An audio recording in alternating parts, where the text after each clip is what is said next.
Man, I can't believe this crap, man. These cops are out here arresting people just for breaking the law. Man, these tyrants are out of control, bruh.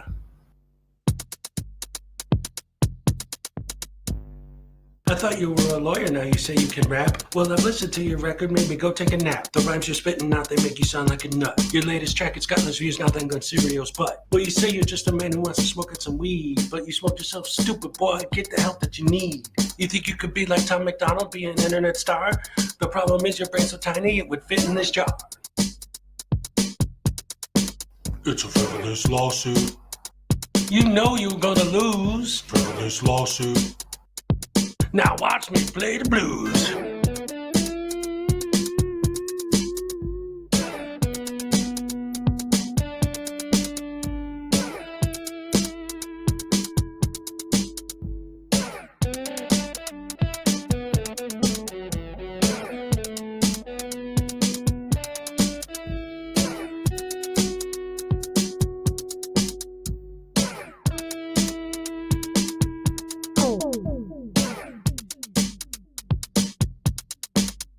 Frivolous lawsuit. You put against a cat. Frivolous lawsuit. Make sure you wear the hat.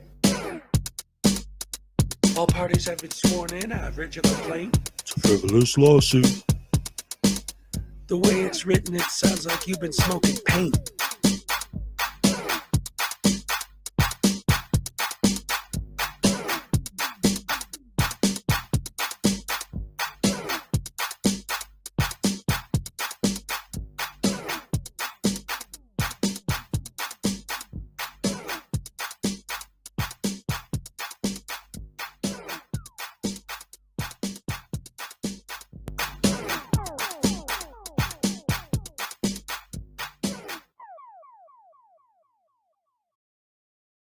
That means if we have that title to your shit, we will take it.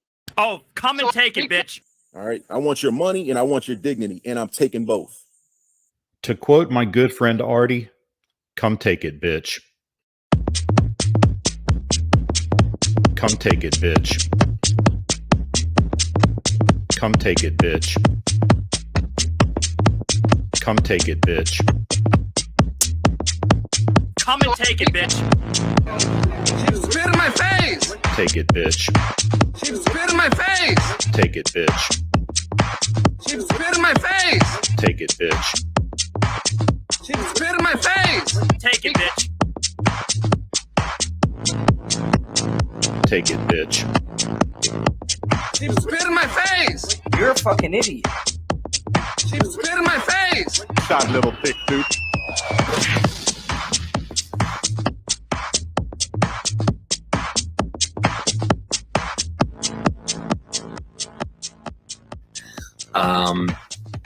A woman walks into the ladies' room at the mall. She enters one of these stalls and sits down to begin doing her business. As she starts to pee, she looks down at her shoes and sees a head poking under the stall, looking up at her with a camera. "What are you doing?" she screams, frightened. "I'm recording you," says Denver Metro Audits. "But this is a bathroom," she squeals. "Yes, a public bathroom, and there's no expectation of privacy in public," he tells her. "You don't belong in here," she yelled. "I didn't see any sign saying that," DMA replies. "It says ladies' room right on the door." Maybe it does, but it doesn't say no men allowed, does it?" he asked her. "What? That's stupid," she sputtered.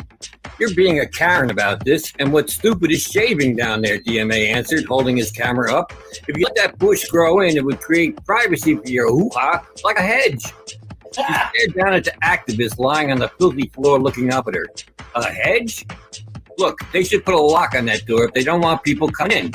They need to create privacy," DMA said. "It says ladies' room. They assume men won't come in here." "Well, they shouldn't assume that. And I can film whatever I can see. It's my First Amendment right as an independent journalist." "Oh, you're a journalist. What are you working on?" she asked, sarcastically wiping herself. "I can't divulge that information at this time. The story isn't finished yet," he lied as if there were a story. "No expectation of privacy in public," he reiterated. But I'm in a stall, she cried. Yes, and look, it's open on the top and the bottom, DMA answered in his thin voice. They need to create more adequate privacy, because if I can see it, I can film it.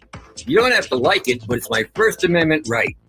The conversation droned on like this for a while. The woman on the toilet and DMA on the filthy floor next to the toilet. Finally, the woman says, Christopher, don't you think this is inappropriate? I'm your mom. And that's a true story. Absolute true story. Oh man, I love that. It was great.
Hello, everyone, and welcome to the stream. Good morning.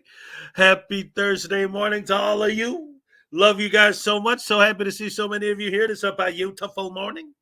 Let's see who we got in the house today. Terry Barnes. Good morning. Rise and shine with Hezokuai. P. Barnes II. Yes, Terry Barnes. What's up? Good to see you. Oh, who else we got? Machine Head. What's up? Dewey Cheatham and Hal. Yes. That's okay. Hey, that's me. Terry Barnes, Dewey Cheatham and Hal. Machine Head. Let's see who else we got here. Salacious, what's up? Great to see you here. Little Chihuahua Big World, what's up? Machine Head, Salacious, Dewey Cheatham and Hal. Let's see, Machine Head. Weeds Cador, what's up? Hashtag Rise and is a guy. You know it. All the time, every time. Love it, love it, love it.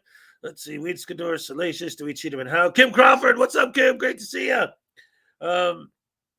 Let's see, Rash, Terry Barnes, P. Barnes, Billy Yank. And I love this. We were talking about the loquaciousness of these idiots and loquacious assholes and soft tarts with Hezokuai. Lash instead of Rash. That's the intellectual rash, is the lash. And you lash them 30 times. Terry Barnes, what's up? Dewey Cheatham and Hal, Kim Crawford, Salacious, Scott Ammo, what's up, Scott? Great to see you. Peck, what's up? Jenny Pothier, what's up? Pothier? I don't know. Good morning, everyone, she says. Hell yeah, with that beautiful dog. Look at that thing. Gorgeous. Not that anyone else's dog isn't gorgeous. Salacious, P. Barnes, Terry Barnes, Machine Head, Dewey Cheatham and Hal. Let's see who else. Oh, the Jury's View. What's up? Good to see you. Cat. I love it. Oh man. Lizard Breath. What's up? How's it going? Good to see you. Yes, time for me to read you guys bedtime stories. Once upon a time, there was a happy man who had a happy business and kept the neighborhood happy with his happy customer service until a bunch of idiots showed up with their cameras, beat him up, but they went to jail. It was great. And that's the story of Polyaudis and his old lady who's still in prison and is going to be for many, many years to come. Salacious, Lizard Breath, Machine Head 58, Grandpa's, what's up? Terry Barnes, Machine Head, Tequila Kid, yeah. What's up? Oh, wait, what's up? All right. Let's see. How's the weather down under? I'm sure it's hot, right? Because it's a desert. Analyze, what's up? Good to see you. John Anderson, what's up? What day is it? Oh, here's another one with this is a kitty. Oh, there's a kitty cat. What day is it? Do I have to go to work? Tell them Hezokuai gave you permission to take the day off. See how they like that. See how far that gets you. Let's see. Analyze in the house. Little Chihuahua, Big World, P. Barnes, Terry Barnes, what's up? Jimbo, Tequila Kid. Thursdays, yes. Let's see, who else is here? Jimbo. Good morning. Hey, it's okay. Well, it's better than the way Broken System, Broken Trust says it. Hazuki. Brian Showman, what's up? Analyze Salacious. Let's see who else. Weeds Cador. The Jury's View. Tesla Bitten Radio. I haven't seen you in a minute. What's up? How you doing? Let's see, unless you were here yesterday. I don't know. I get my days confused. They run together sometimes. Jury's View, Machine Head, Salacious. Society Red, what's up? What's up? Oh, love that skull with the cards. Oh, aces and eights. Look out. Dead Man's Hand. Internet God, what's up? Let's see. Little Chihuahua, the Jury's View, Tesla, Dino. What's up, Dino? All right. Welcome, everybody, to the stream. Glad to see you all here today. Couple little house cleaning things, of course, before we get the show started.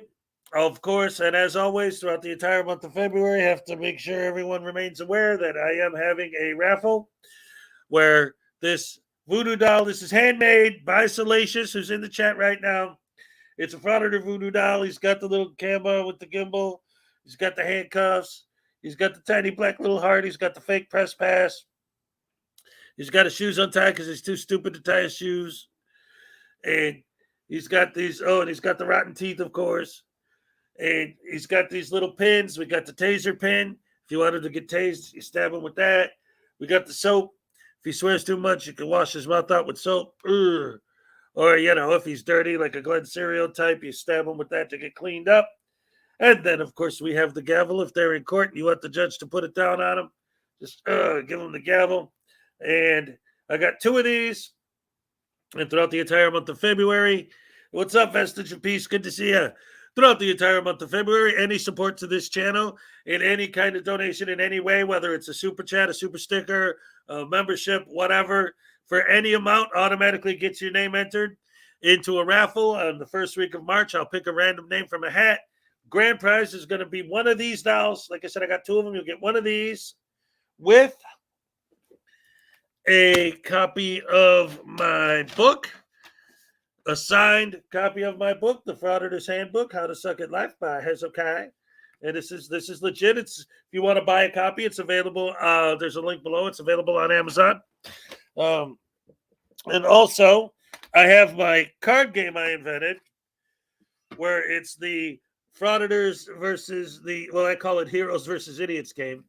We got, for example, there's the Glenn Cereal card with his massive body odor, and the Unclean Hands card with the handlebar mustache. There's 110 cards total, but if you win the raffle, you'll get a booster pack. There's 10 random cards in each pack. I actually made the pack myself. It's all custom made. I used these to make them. I just made them out of these big sheets. So you can get yourself a custom pack of 10 random cards from my card collection. So main prize, grand prize, a voodoo doll, a copy of my book, and a set of cards of 10, a booster pack of cards, not a set. A set is 55 cards, and the whole thing is 110. Second prize will be just the book and a pack of cards, and then prizes 8 through 10 will be a pack of cards. And depending on how it goes, it looks like the way it's going, I got so many people already entered in the contest, I might have more than 10. I might do some extra booster packs, but we'll see. Machine Head, as soon as you can figure out. See, here's the thing. What you were talking about, if that was you yesterday, I think it was you who was asking me about that. The thing is, everyone has a different thing. Like if you can't log on, that you have to go through to get your access back into it. I have no idea what their YouTube's process is for that. Usually they would just do like an email thing, like forgot my password, you click on it and they send you a new thing or whatever. I don't know. I don't know how they do it. Anyway, I don't know. So now, before we get into it and get everything started and start the ball rolling,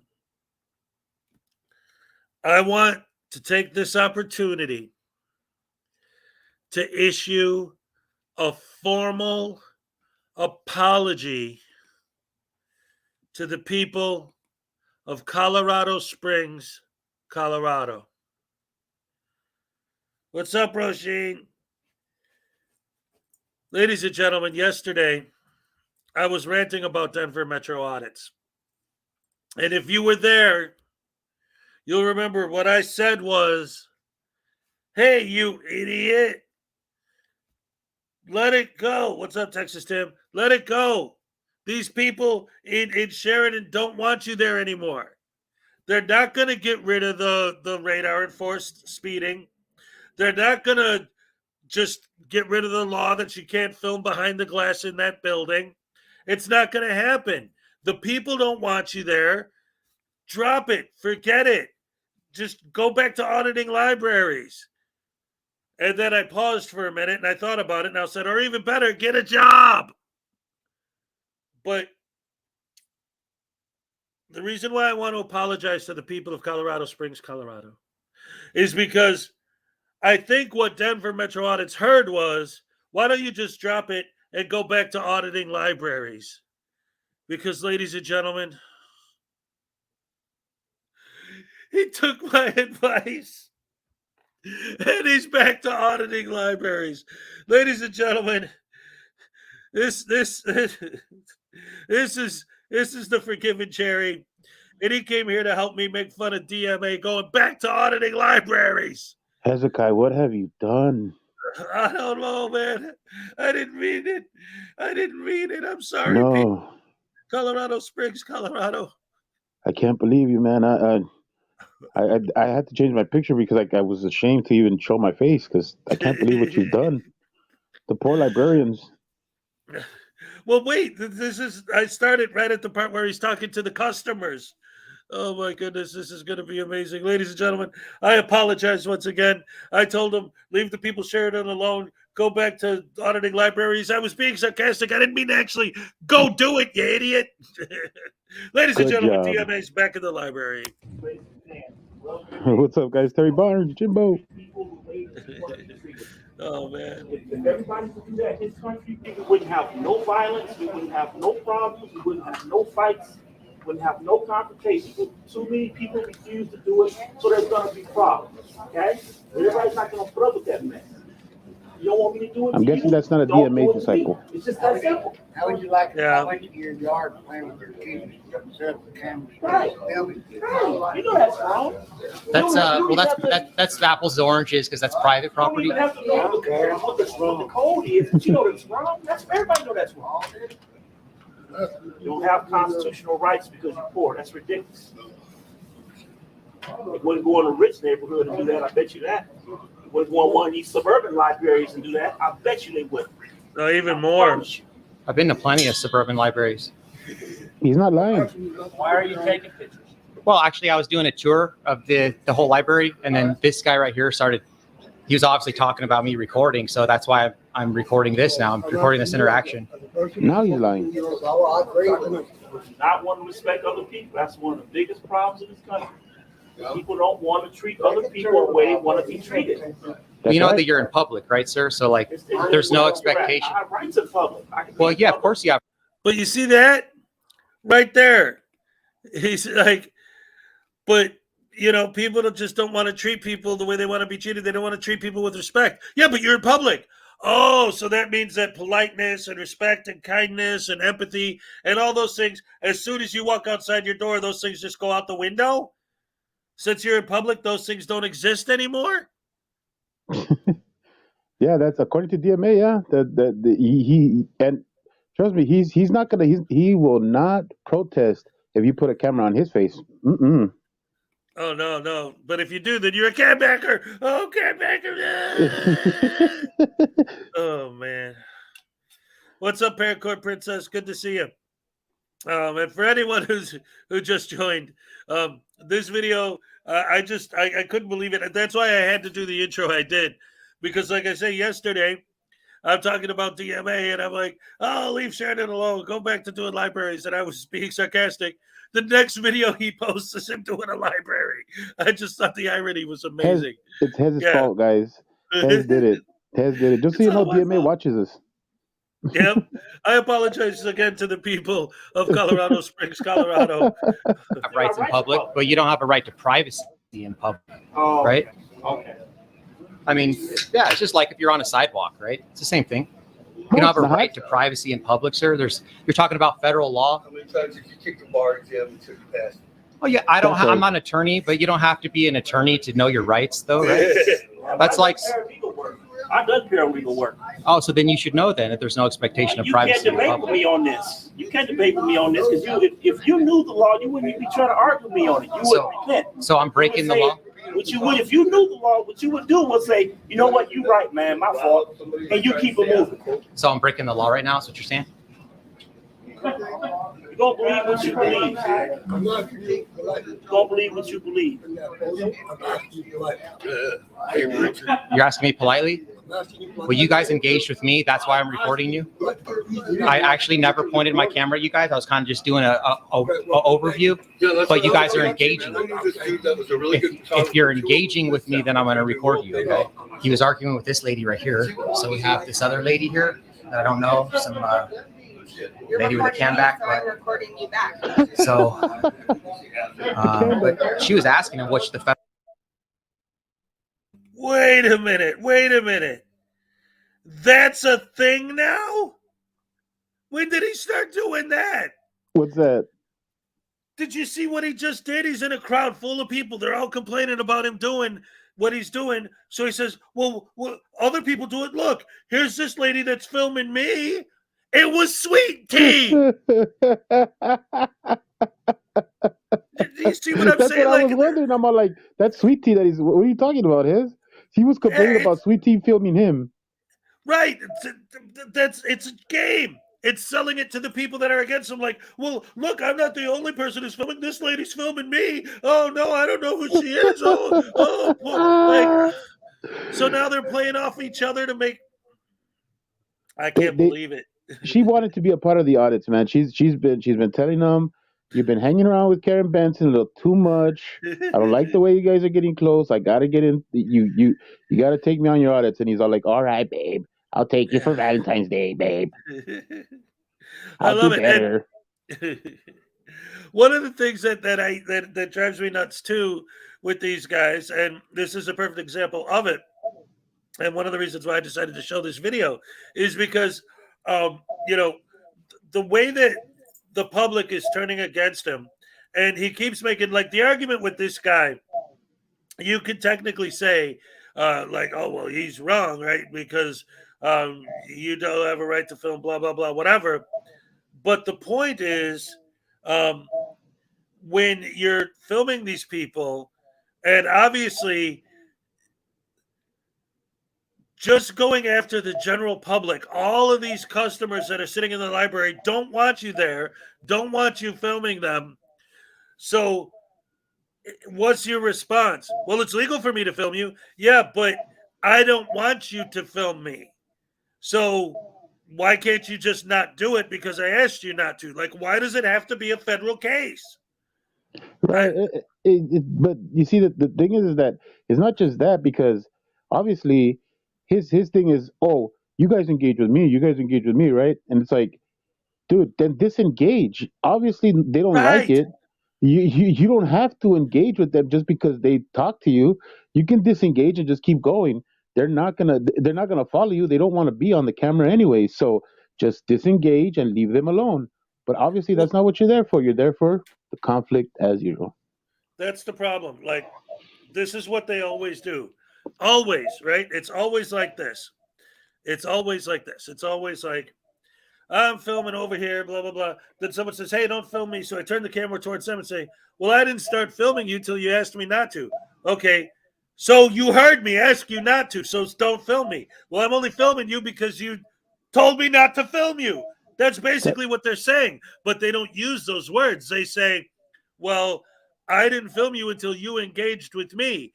But what they're actually saying is, I didn't film you until you asked not to be filmed. So I'm purposely going out of my way to be an asshole. Yep. That's what they're saying. I would be like, disengage. All they do is escalate situations and then accuse everyone else of escalating them. Well, Federal law is, what and I he said, do. I don't want to get into that with you, is what he said. Yeah. So he's saying that there's a federal law stating I can't record in public, but he doesn't not want to cite the law. That's why we have Black Lives Matter in this country. Because, you have some people here that want to violate certain people's rights simply because they're black and poor. So you think that I'm recording you and violating your rights because you're black and poor? Is that what you're saying? We have to have that, because when we go to these other lawyers, we don't get justice. Every time we get justice, we have to go to a lawyer in our own race for one. Okay, people like Trayvon Martin case would have never got any justice if it wasn't for the black lawyers. Thank God for the black lawyers. And it's a shame that also, it's not even a black thing, because they violate the rights of poor white people too. It's poor white people in here too. Their rights are being violated also. What's so hard about respecting other people Well, here's the way a couple you want to be things on respected? that. Number one, What's wrong? black people What's wrong absolutely with that? can get I white don't attorneys. understand that. I don't get it. Let me explain. A couple things. Number one, it seems as though you kind of have a victim mentality about black people and being oppressed in this country, which is bad mindset, because really what you're doing is you're manifesting more of that into existence. That's how the laws of the universe works. But that's besides the point. Victim's fault. Okay. The main point that I wanted to get to, the main point that I wanted to get to is the fact that you're stating that I'm violating people's rights right now. It's the victim's fault. The victimizer is never wrong in your eyesight. That's the type of person you are. It's always the victim's fault. Well, if you kill somebody, it's not your fault. It's their fault. It's the victim's fault. I didn't say that if somebody gets murdered that it's their fault. That's not what I said. You spoke about oppression in this country, but you didn't speak against. He's. Go ahead. Well, I was going to say this is a good example, great example of the kind of thing that I always say. See, this is why I like this guy, because he illustrates so many different points that I try to make. Like, number one, this guy obviously has no idea what these guys are about, what First Amendment auditors do, right? Which is one of the reasons why I think it's important for people like us to be out here calling them out, so that the general public will have much more knowledge about where these guys are at and what they're doing. But also, the things that he's saying, the arguments he's making, even though they're coming from the wrong place, because he doesn't know like we do what a First Amendment auditor is, they're coming from a good place, like he's trying to say. So, in other words, he's making these arguments that really have nothing to do with what they're doing, but ultimately, what's his point? So why can't you just respect me and as a human and not film me when I ask not to be filmed? Oh, well, because legally I can. Okay, right. But why can't you just respect me as a human being on earth and just not film me when I ask you not to be filmed? There's no way. They can't not film you. They can't.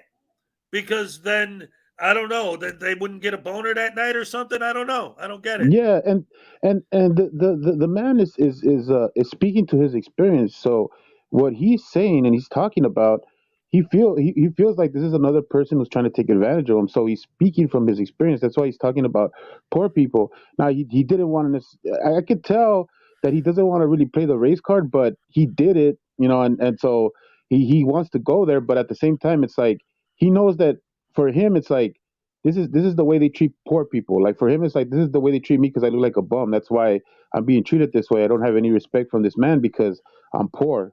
So that's the way he's looking at it. But he has the MA pegged for what he's doing, and he also, like, it's funny that the MA says, "Oh, you got a victim mentality."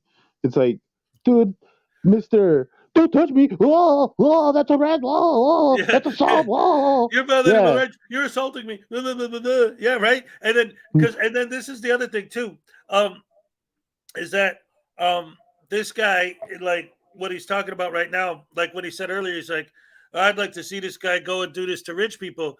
He does do it to rich people. He goes into those kind of libraries, and he gets even less of a reaction there because they're so posh and so prim and proper that they're like, oh, we better, excuse me, sir, would you please not film us? And then that's when Reagan and that other lady got in that argument, that pushing contest that time, and then Sweet Tea jumps in the middle of them.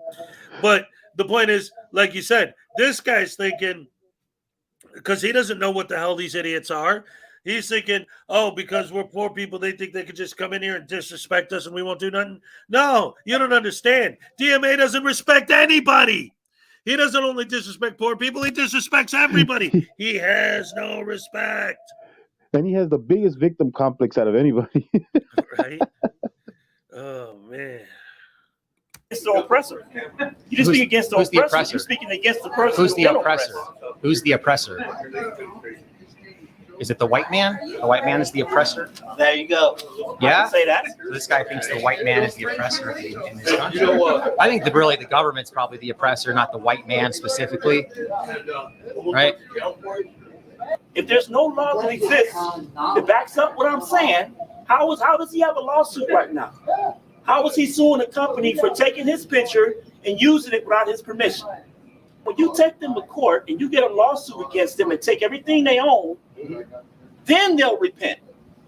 You see, because when you talk to them, they don't respect that when you talk to them. You got to take them to court and I sue mean, them. if I had a camera and I was like photographing somebody in the background, I would respect their wishes. Yeah. Here we got Dustin and that other guy from last time. So Dustin was the one already telling me Right now, he got lawsuit in court right now. that came for patrons. Is it recording you guys? This is boring. This is like it. You can ask him. The damn camera. His name's Ness. What's it about? I don't know. I just walked in with the camera. I'll let you know what it like. Are you guys recording them? I don't answer questions. On the 12th. Oh, I said I don't answer questions. Can I get your name? Yeah, Charles Piet. Charles Piet. Yeah. What's yours? You already know my name. I just said it. Yep. He was just asking if you're recording him. I told him to ask you. So nothing? Mighty fine setup you got, huh? No? Okay. Yeah, damn shame or something. I'm not sure if he is. Yeah, damn shame or something. If he is, let us know. Hold it right there. Charles Piet just broke the same law we were just speaking about with Dustin. The same law that the Pikes Peak Library District uses in their policy to try to prevent us from recording patrons in the library. 24-90-119. A publicly supported library shall not disclose any record or other information that identifies a person as having requested or obtained specific materials or service, or as otherwise having used the library. Okay, so they can't disclose any information of any patron using the library. And he just said my first and last name. He said Sweet Tea's first name. You're not using the library. You're not customers. You're not there to take out a book. You're not there to use the computer. You're not there to fill out paperwork. You're not a patron. You're an idiot. It doesn't apply to non-patrons. It doesn't apply to random idiots. Man, TMA is so stupid. He thinks the no, yes, relax. You're shaking my screen. Stop. He thinks the more dashes there are in a policy it's more. Everybody, close your eyes. He thinks the more dashes there are in a policy that makes it more important. Right? The more dashes there are in the policy, the more important it is. Article dash. Article dash. And it says right there in the beginning, a publicly supported library shall not disclose any record. It doesn't say anything about the citizens, right? So that's what I'm saying. This policy needs to go away. They're using this CRS as an excuse to violate our rights and say we can't record patrons. It's not on us. It's the burden is on them to protect the patron's privacy. Charles Piet just violated my rights, and he broke the law by disclosing my first and last name to other patrons. So guess what we did after this, guys? So we just needed to file a criminal complaint. We were the victim of a crime yesterday. CSPD Falcon Division, Scene 1, Take 1. Okay. What happened? So we were at Penrose Library. The security guard, his name is Charles Piet. He violated CRS 24-90-119, which is privacy of user records. He was telling other patrons in the library my full name, first and last name, and first name. Why? Because we were in there recording, and because we have a lawful right to record. So, they don't understand that at Penrose Library. What a baby. Hey, victim mentality over here. Big time. Oh my goodness. I can't believe and the nerve of him to be so proud to say, oh, he violated that right. Guess what we did? And it's like, yeah, dude, you're a child. You're a baby little boy, dude, because only baby little boys get proud of tattling like you are right now. And that's not even a good tattletale either, because it's like they didn't do anything to you. If he knows you by name, it's only courteous to call you by name. And you weren't doing anything in the library anyways. It's not like anybody right there cares what your name is. They just want you to stop recording. No, God, yeah, man. and and this is the thing. And again, here's what happened. Here's the backstory. Back when he was doing libraries all the time, he did that library already once. So now he comes back to see if if the library learned their lesson, and the customers, you saw it, we all saw it. The customers are sitting there like, who's this idiot with the camera? Why are you shoving a camera in my face? I don't want to be filmed. Get out of here. Stop it. But the old story. I have a right to film. So if you don't want to be filmed, that means that you need to be filmed even more. Yeah. Like because I legally can. And turning it into this big ordeal. Now he's putting in criminal complaints on the employees because they were sticking up for the customers. And I would say that they were doing the most minimal job of sticking up for the customers, because all they really did was go see if he was recording, and they didn't really harass him. They just asked, like, you recording? He said, I don't answer questions, like little smartass. And they said, then they walked okay, away. fine. Yeah, exactly. It's like they really didn't do much for the customers. As a matter of fact, you could probably say that they did nothing for them.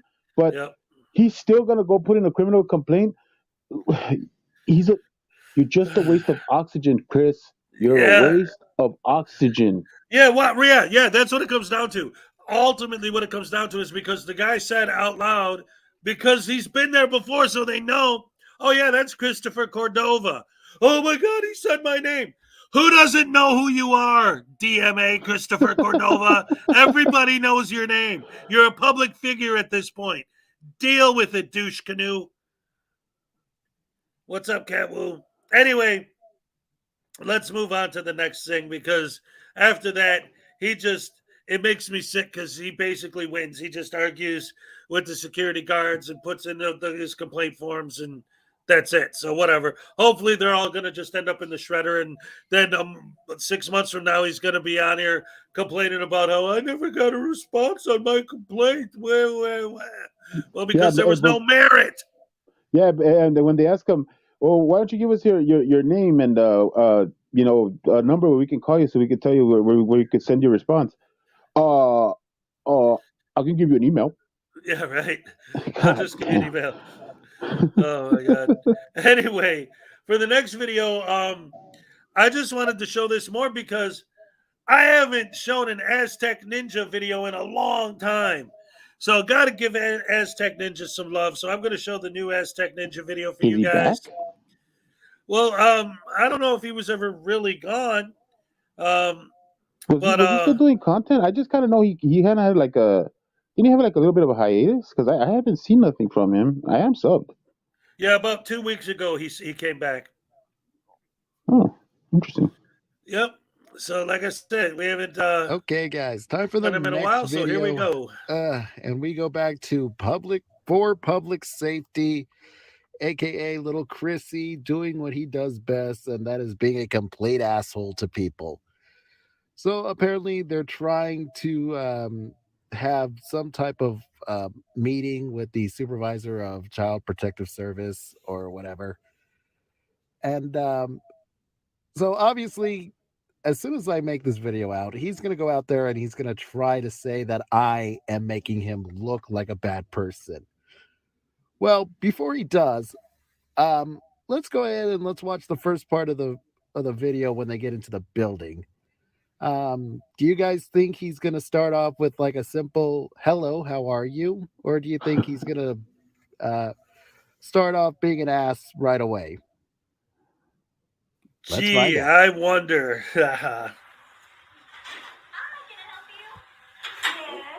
What is it going to take to get a meeting with the supervisor of this joint? Okay, give me just a second to see if she's in office, okay? I haven't made it back there. I mean, she still hasn't even tried to contact us. Okay. How long has it been? 3 weeks? 2. Good afternoon. Yeah, right. Okay, so the lady starts off with a simple, hello, what can I do for you? What does it take to get a supervisor in this joint? You know, like not even a little friendly hello? Okay, I see. Let's keep going. Everybody over there at the training desk?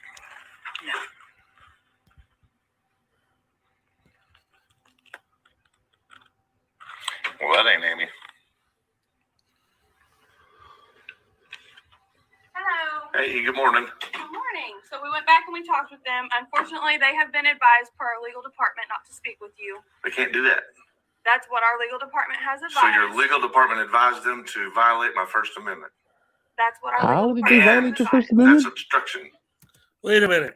You're not a cop. How is telling someone not to talk to you a violation of your First Amendment? Like, if they told you you cannot talk, but like, especially if their legal department did it, when there's legal proceedings and stuff, you're not supposed to discuss cases that are pending. I mean, that's not a violation of your First Amendment rights. Yeah, I mean, you could say whatever you want about it, but they don't need to talk to you. And what? How is it obstruction? You're not a cop. You're not law enforcement. Why would anything be obstruction to you?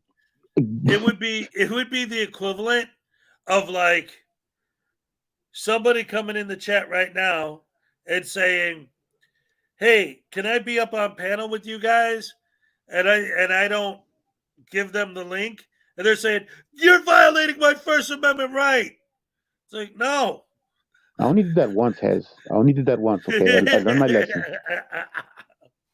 That's right. Care Bear knows what's up. See, that's what you do. They come in, you find a frauditor, you pull up porn on your phone, you shove it in their face, then it shuts down their stream immediately because they can't post that on YouTube. Done. Problem Well, solved. all I can tell you is what our legal department has advised. I want to know the person that told you that's name. Our legal department. No, the person Our that- entire legal department, our heading legal department has said that. Okay, Tristan, listen to me. I want to know the name of the individual behind that door that told you to come out and tell me that. You can't get it. Any of our workers. Can you print that out for me, please? Print what out? Your legal department and a list of You your... can Google it. It's on the Indiana... Oh, I don't Google. I don't Google Can't get it in ink. Can't get it verbally. It's not my job to provide you guys... Yes, it is. What, Cherry? I said, you can't get it in print, and you can't get it verbally. You can't get it. Like, what part don't they understand? Why they keep trying to find a way to get her to say the name? It's like, it's not gonna happen. Just leave. Well, but here's the thing. I see. This is a big thing for me. I honestly believe that we always make fun saying, "Oh, these guys have never had a real job, or they don't have real jobs, or whatever." But I've worked in offices, plenty of offices over the years. In fact, the majority of my professional life has been in an office behind a desk in a cubicle. Oh, look at you. I know how those things work. Okay. These frauditors obviously have no clue what it's like to work in an office except for what they saw on The Office. Even then, I don't think they watch that show. It's probably too smart for them. Yeah, right? I guarantee you what she's talking about is probably an email or a memo from the legal department. Because she said, title, legal department. In other words, he's saying, which individual told you that? It wasn't like a specific lawyer, Mr. Smith from Smith, Jones, and Suckham came in and had told me not to talk to you specifically. There was a memo or an email or something instructing them that if anyone comes in asking about this particular case, that you're not allowed to discuss it. And they're like, you show me the specific individual, and then what? Print out. What do you want us to print out? The legal department. What the hell does that mean? Like, what are you asking me for? And of course, and as always with these douche canoes, they cannot Google it. They cannot do their own. They're a journalist, but they can't do their own research. Oh, no. You're a public servant. I pay my taxes, so you have to do my job for me and get me the information and print it out and write it on a piece of paper and bend over backwards to shove it up my ear. Well, on public. No, yes, it is. It is your job because. Oh, what? I was just gonna give a quick example of how they like when I would be like, working at 7-Eleven or whatever, right? And I would have somebody who wants a refund or something that, like, where they're disputing something that I really had no, like I couldn't do anything about. It's like they could tell me over and over to their face turns red what they want to do, but I'm like, the point is that I'm not authorized to do that, and I can't do it for you, and I'm not going to do it for you because I might just lose my job for that. So no and no. So kick rocks, go come back when the manager's here, or you can stay there and just be mad, I guess, because I'm not going to do nothing for you. And that's pretty much, like, I wish that some of the people that are in these, public, get that kind of attitude. I don't want them to be like that with everybody, but with these people specifically. It's like just tell them buzz off, and start doing your work. Who cares what they're doing? Right. The auditor, guys, is called For Public Safety. That's the name of the auditor, For Public Safety. Hey, you clean hands. What's up? All right, so let's get back to the stupid. We also advocate for people with disabilities and people that do not have access to this. I would absolutely provide that. It doesn't matter if you have. Okay, so the legal department of the Child Protection Service has advised the supervisor not to talk to Chrissy. That could probably mean for, a whole number of things. But here's what I really want to talk about. So Chrissy now says that it's a violation of his First Amendment right to not be able to speak to a supervisor, and it's obstruction. Like, I mean, I have a good idea about Arizona laws, but the laws that he's stating in whatever state he's in, I don't know. Like, how does that work? Like you don't speak to the supervisor, it's obstruction, and it violates your First Amendment. Like, how does that work? I don't get that. And also, I want to know exactly what Chrissy did that the legal team advised the supervisor not to talk to these guys. Most often, it's probably because Chrissy has threatened to sue just about everybody, including the Department of Child Services. So that might have something to do with it. And also, I've been saying this from day one. To Chrissy, to misconduct, get a real, actual lawyer, okay? Stop letting Chrissy pretend he's a lawyer because he, studied the law on Google for 3 years and calls himself his own lawyer. I swear, if you guys got a real lawyer, you guys probably would have been done with this a long time ago. Like, I don't get why that's so difficult. Like, you're not, like, Chrissy, you're not a lawyer. You're a pissed off hillbilly. Okay? So fucking stop with the fake lawyer stuff. Get a real lawyer. All right? All right, so now we are going to get to the main course of this video of Chrissy being a complete ass. And just watch the way that he talks to these ladies. And remember, he claims that I'm the one that's making him look bad. Well, Chrissy, I'm not the one that's forcing you to talk to ladies like this. Let's watch. It's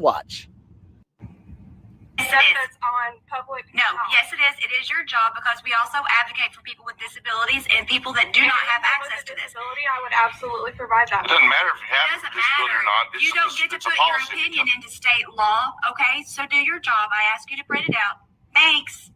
I'll be here waiting. When did she do that? It's not my job to print off things that you guys can look It at. absolutely is your job. That is your job. That is your job. Your one and only job. I'm sorry. No, you're clerical. You're not sorry. I tell you who's sorry is your boss. Get her out here. Your one and only job. In other words, according to this frauditor, according to this guy, the city hired this lady specifically, her one and only job. And Paracord Princess has it right.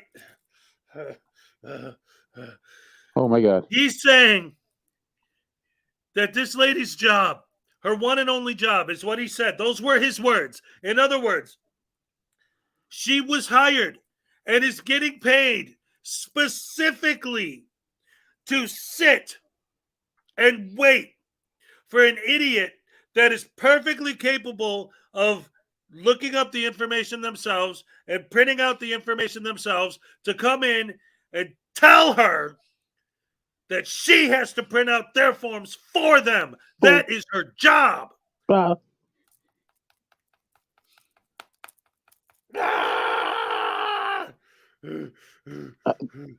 getting blood splattered over here, Hez. Blood spattered. That's right. Like, how stupid do you have to be, guys? Come on.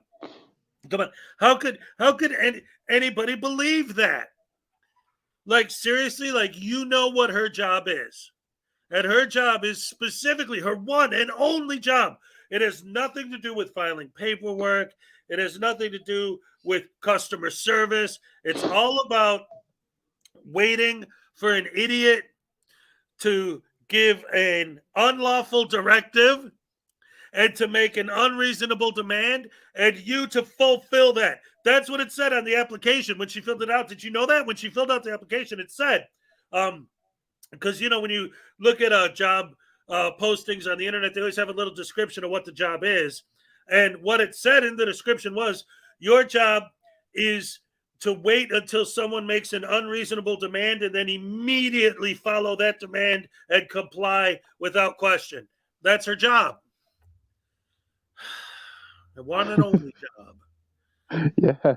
His only one and only job is to be a twat waffle. Your boss couldn't have been advised not to speak with me. That's a violation of law. Listen, we have been advised by this agency, Region 18, to come back here and speak with Amy Rutherford because of what I have in this folder. Get your ass back there. Tell her that get your ass back there, and you tell her that we are demanding under the law. We are demanding to speak with her. She cannot deny us our rights. That's called obstruction. Wow, you hear that, everybody? I mean, the lady is being like polite. She's being calm. And then little Chrissy, get your ass back there. Get your ass back there. That's a good impression. I mean, just wow. Wow, misconduct. You really know how to pick them. Yeah, this might be part of the reason why you guys are having such a hard time with child services. What's wrong with going in there like adults? Like, you know, forget your cameras, you know, forget all that crap, get a lawyer and, you know, deal with it like grown-ups, deal with it like adults. If it was my kid, I wouldn't care about making videos out of all this crap. I mean, you guys had a post in your community, like if you like about starting a membership, and like 80% of people like do not care, you know? But of course, if you guys remember the live stream, Chrissy is blaming me, like, for all of his mistakes, all of his problems. Like, I'm the one I'm forcing you to go out there and make an ass of yourself and putting it on YouTube. Yes, Chrissy, I'm forcing you to do all of that. All right, so let's keep watching. Get your ass back there, and you tell her that we are demanding under the law. We are demanding to speak with her. She cannot deny us our rights. That's called obstruction. It is against the law. Do I need to phone the police? So is there anything else? Go ahead. Yes. You shouldn't have got involved. Walk away. Okay, is there Walk away. Walk away. Okay, no, we're gonna go. Okay. No, not you. You get your boss. I'm calling the police. Okay, perfect. This is obstruction. You're violating the law. You're also violating my constitutional amendment rights.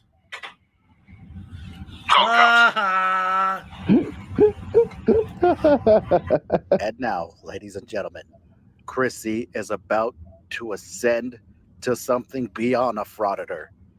Chrissy will now ascend into a super Karen. Wow. Okay, let's watch it. Let's see what Chrissy has to say to the cops when they show up. How you doing, guys? Good, sir. How are you? Thank you for responding. Appreciate it. Did you call? Yeah, I'm the caller. Oh, yeah. Travis. Travis, Mr. Rutherford. I'm Chris, and you are? Sergeant Travis. Oh, Burke. Yeah, I called. Okay. So, I would like to press obstruction charges to the people in this office. For what exactly? They're obstructing justice in that they're not letting us do our legal business for our kids. Name and badge number? No, it's more than a request. We've been the victims of false reporting for years, right?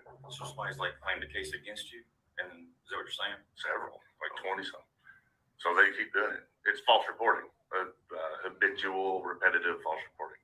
Okay, the person that's responsible, delegated by duty to handle that, 214 is the rule, is the supervisor of this agency named Amy Rutherford. She's back there now. We've been trying to get an appointment with her to resolve this for, honestly, on and off for years. She won't do the appointment. So we remain victims. It's happening now. So this was the most recent. I mean, the dude's reaching out. Oh, boy. Yeah, little Chrissy Karen. I still don't understand how you not seeing a supervisor is an obstruction of justice, violating your First Amendment rights, or preventing you from doing your legal activities or whatever. But yeah, the rest was about like a 30 minutes or so of just yammering back and forth with the cops. Him and misconduct ended up leaving. No charges were sticked. No arrest, no trespassing, no whatever. And apparently I was right. For Public Safety is in a lawsuit with the Department of Child Services. So I was right about that. Right. They couldn't discuss it. And that's why I guess the legal team told the supervisor not to talk to them, Right. In other words, it makes perfect sense. Yeah, anyway. So like I said, If time they and had a time brain, they'd again. understand that. Chrissy, stop Paracord pretending Princess. to be All a right. lawyer. This is Aztec Ninja. He was pretty big on our side for a long time, and then he took some time off for whatever, I don't get into people's personal lives, but yeah, he's back. He's been making videos again for about 2 weeks, and this is his most recent video. So I wanted to share that because he's returned. I should put how to be a victim in my next book. Yeah, right. Yeah, I think I am going to do an expanded version because, there's been so much changes in the frauditing community. The Frauditors Handbook, second edition, is absolutely something that I need to work on. But anyway, since I wanted I kind of go out of my way to try and have some sort of a theme in my show every day. And the theme is old schoolers that are back. So Aztec Ninja is back. And then, again, if you guys were with me last week, I saw that Palmetto, Common Sense Academy, put a new video out. And I was all excited and I shared it. Well, I guess he's back because he's got another new one out. So we're going to watch that one next. This is the guy who, I literally wrote the book on Frauditors. This guy literally wrote the book on sovereign citizens. So we'll go ahead This is we do it better and we sit together. Yes. What the hell happened to that guy? He is a lawyer. He is a full-time lawyer. So he was working. He didn't have time to do his little YouTube thing for a while. He got done with whatever heavy cases he was working on, so he had time, and he started making YouTube videos again. So yeah, great to have him back. So we're gonna watch his new one. Let's see. Yeah, I think the last time I saw him, he was on a stream with Law Talk with Mike. Yeah, it's been a minute. He's in my my Christmas song on the 12th day of Christmas. Palmetto gave to me. He's Palmetto. At a rainy day, a natural man who was simply exercising his right to travel. Although during the video, he never specifically says right to travel, but boy, does he argue the sovereign citizen law and theory. Hello, everybody. Thank you for tuning in. Welcome to the Common Sense Academy. I'm your host, Joe Palmetto, Joe the Lawyer. If you like my content, please like, subscribe, comment, and share. Also, consider buying my book. There is a link to it in the description below. I wrote an entire book on sovereign citizens here on this channel, the Common Sense Academy. We cover bad actors, sovereign citizens, and First Amendment auditors. Now, before we dive into this video, everybody raise your cup, your glass in the air. Today, I'm shooting this video in the morning. This is my first cup of coffee, the first sip of coffee. Ladies and gentlemen, this is what it's all about. Cheers.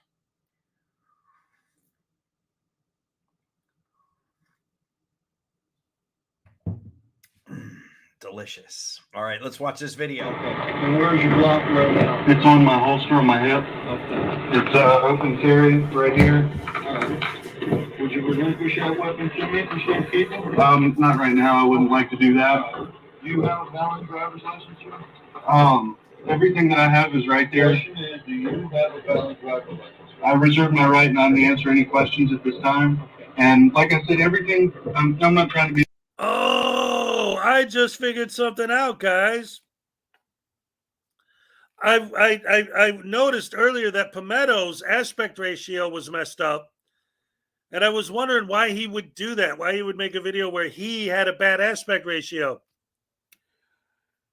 In some editing software, when the video you're editing against, like this one is shot vertical, you have to change the settings on the master video for the aspect ratio.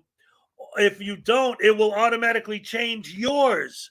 I bet you that's what happened, and he didn't even realize it because he's not an editor. I'm literally trained in editing. That's what I studied in college, but he was studying law. So that's not his fault that if that's what happened, that he wouldn't recognize that. But as soon as I saw that, I'm like, because I was thinking, why is his aspect ratio the way it was? Look at how small he was when he was on.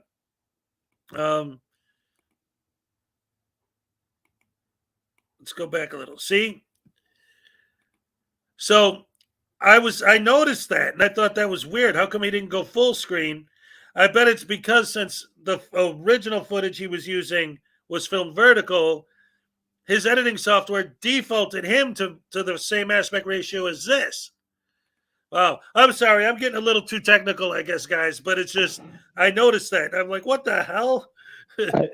I just thought he did it because he gained some weight. He wanted to look a little bit thinner, but wow, Hez, you really went full detective on that one.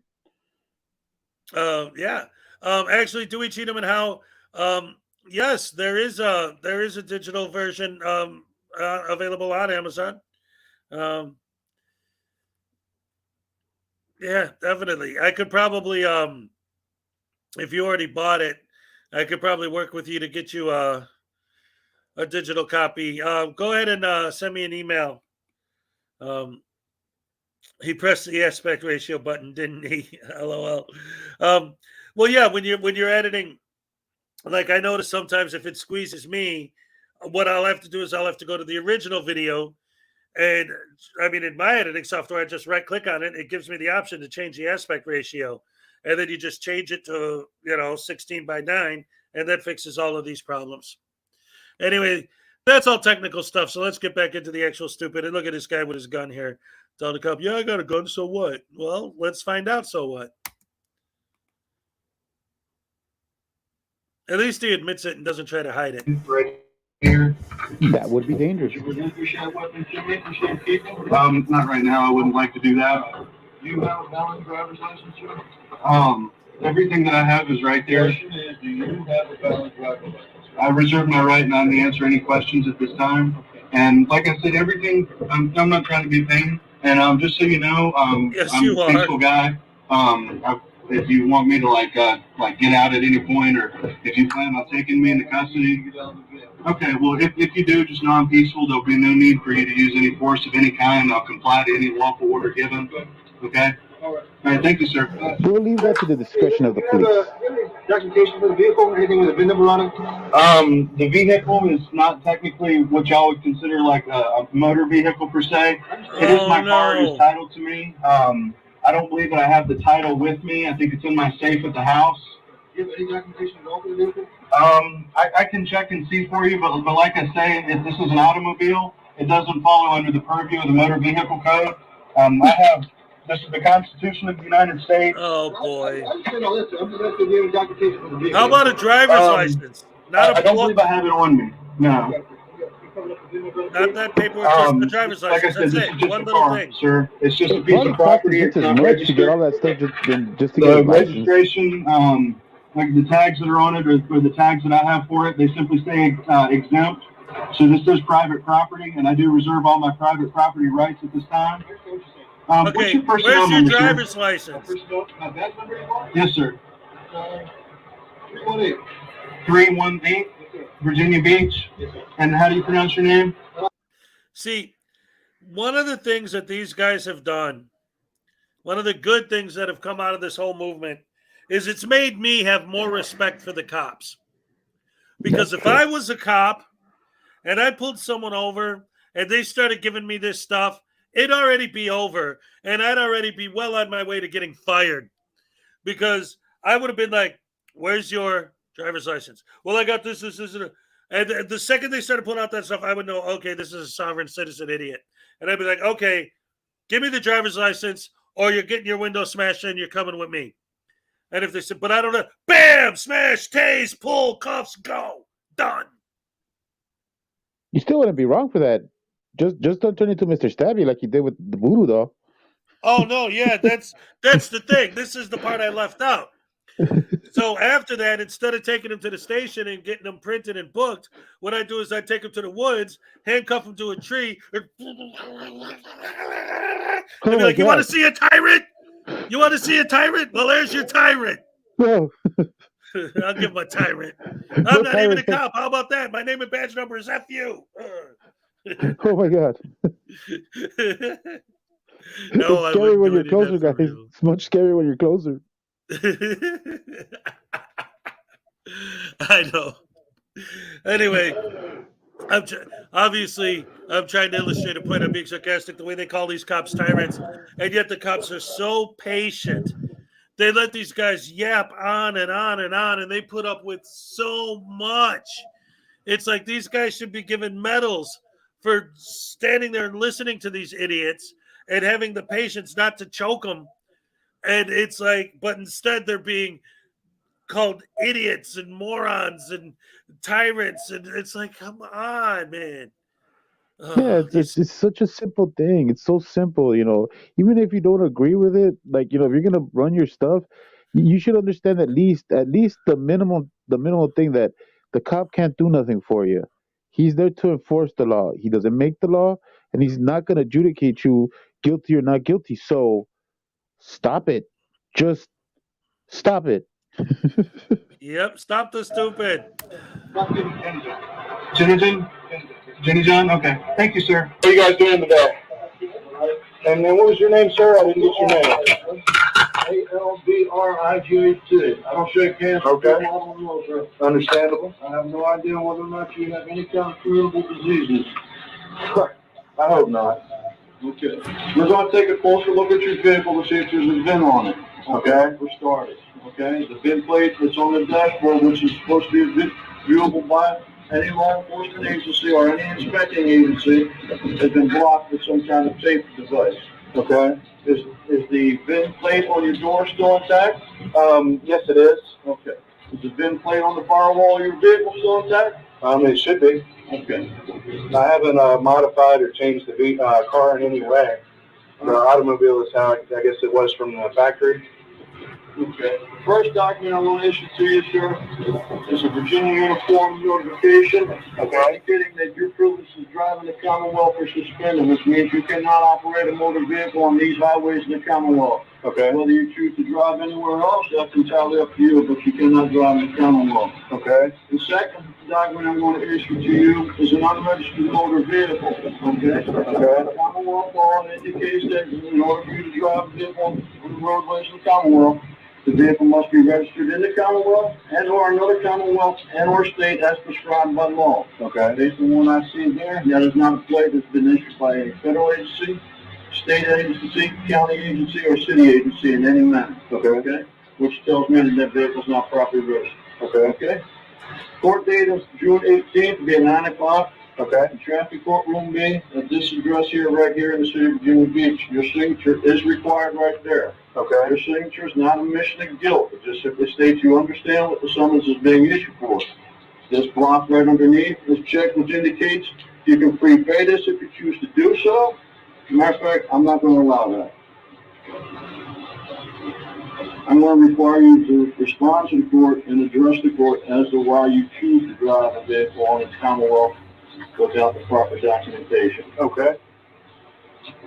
And in that document that you served to me, which means that document is now my property and is evidence of the Commonwealth. Okay. Because you represent that to be your true documentation, correct? Okay. Yes, sir. The driver's license that you have copied, which was free. Well, it looks like what's happening here is they're taking possession of the car, and he's not fighting with them about it. So there's no reason to arrest him. If you're driving without a license and you actually get out of the car and they don't have to drag you out, and well, you can't drive because you don't have a license, and so they take the car, then they're not going to arrest you because, yeah, you did something wrong, but they took the car and you're good. It's when they resist arrest and they refuse ID and this and that. Because did you guys notice he kind of cut it?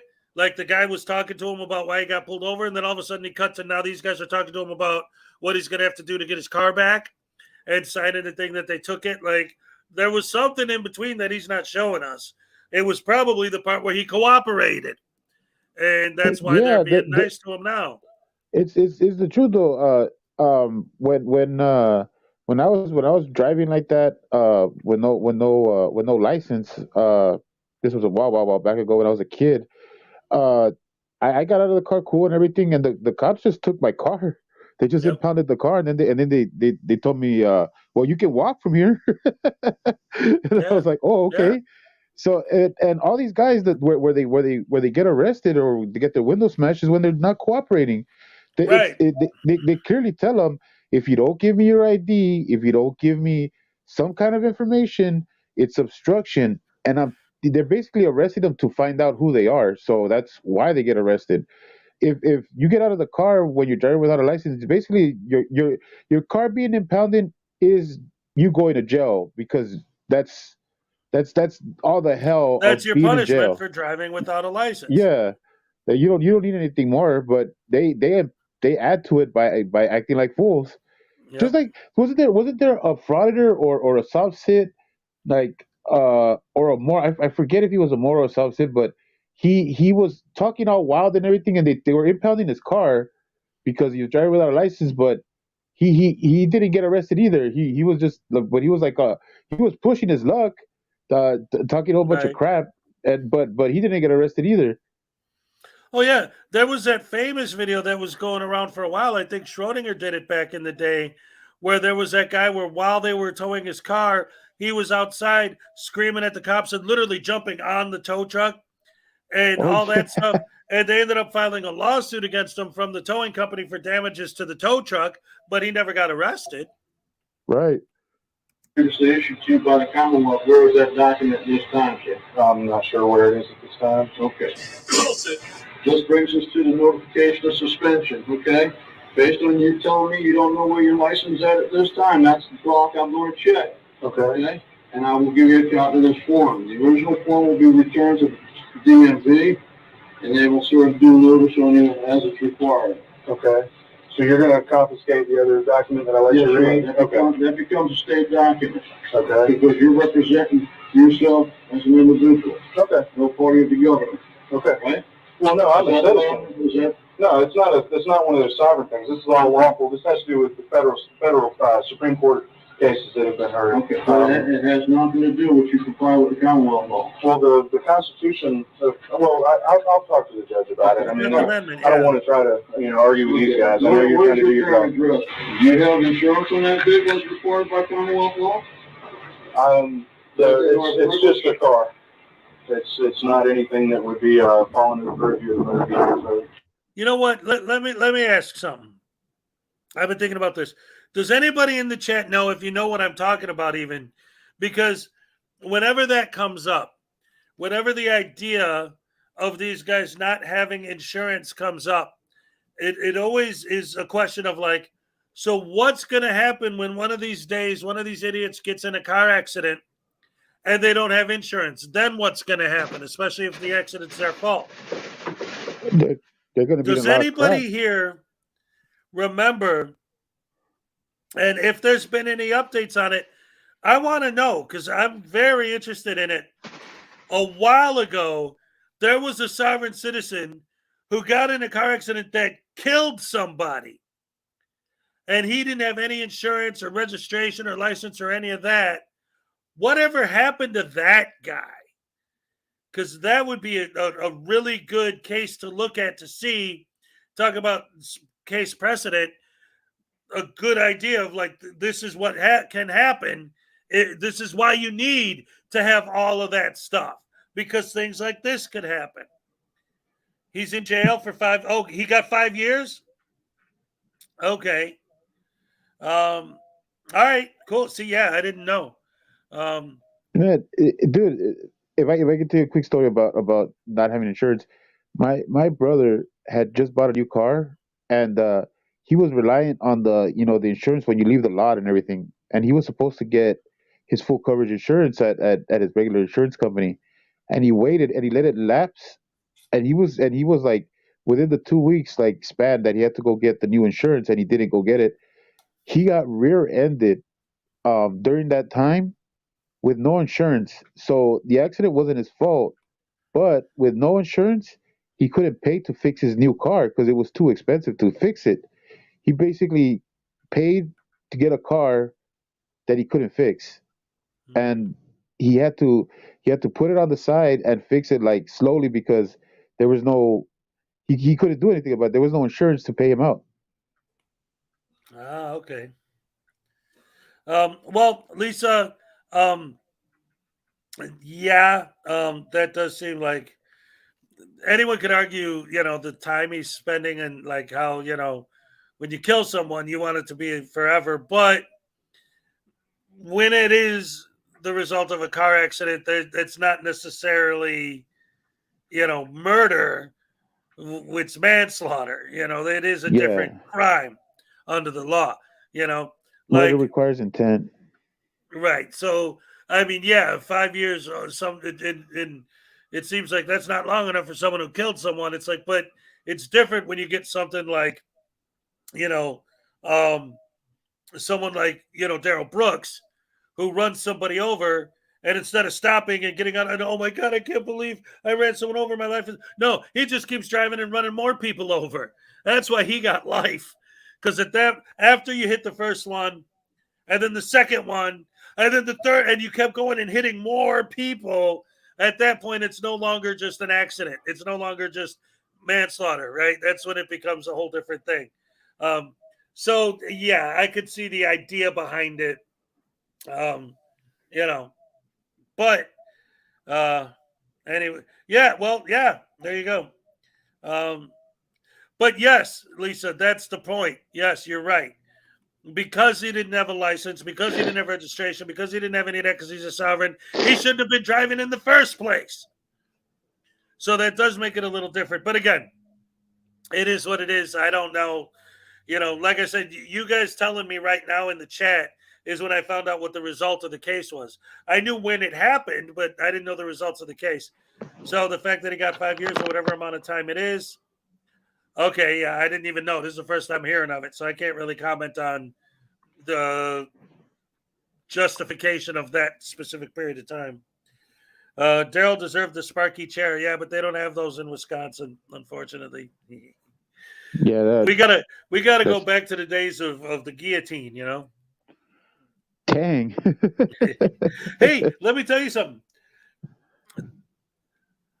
What movie came out the same year as the last time somebody was officially, legally executed by guillotine? This puts in perspective just how recent they were still using the guillotine. Braveheart. No, not that recent. Star Wars. Star Wars. Star Wars came out was the same year that was the last time that someone was legally, officially executed via guillotine. So because people think of the guillotine as like hundreds of years ago. It's like, no, Star Wars came out the same year as the last time they used one to legally get rid of someone. So, yeah. Well, thank you for that, Hez. Thank you for that piece of information. I might use it on Jeopardy someday. Yeah, there you go. My brain is filled with tons of useless information. But it just, no, not in America. The guillotine was never legal in America. Our thing was hanging. We got rid of the hanging people. Oh my gosh. Okay, let's get out of this subject. Yeah, right. Anyway. Yep, 1977. Stoning would be appropriate for Daryl Brooks, someone said. William Grammer said it. Yes. Jay's Auditors and Laugh Like Hell. What's up? Firing Squad. Yes. All right. So the next video I wanted to show, since that last one, the guy had a gun on his hip, we're going to keep going with the whole gun thing. And the next one, this is a new Van Balian video entitled, What Not to Do When You Have a Truck Full of Illegal Firearms. Oh my God. I'm going to mute. I'll be right back, okay? Yeah, sure.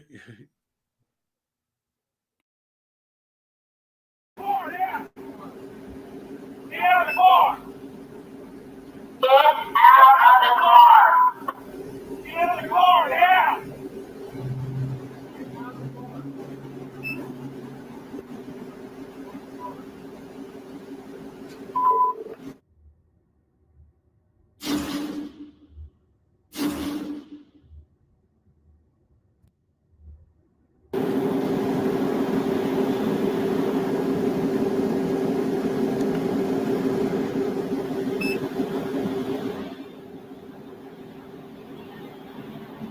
Okay, open the door.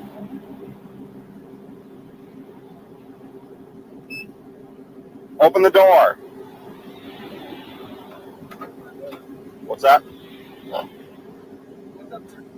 I noticed you don't have a tag on your vehicle.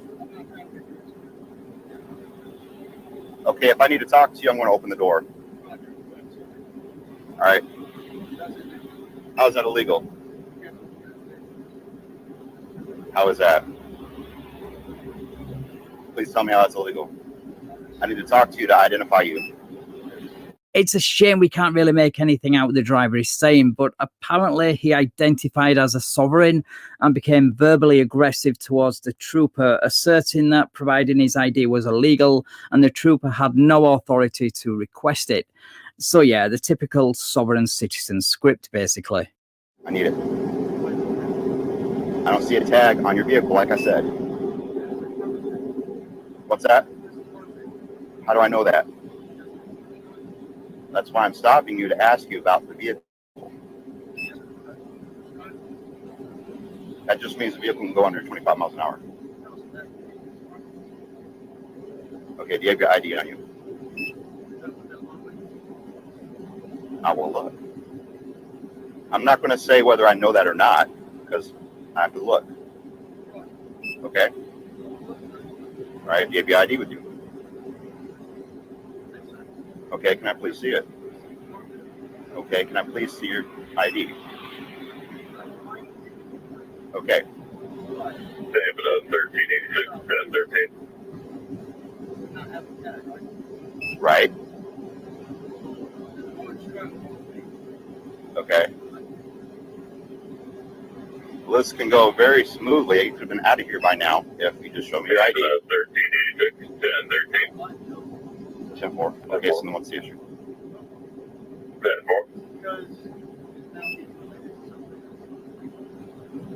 Okay. 1 second.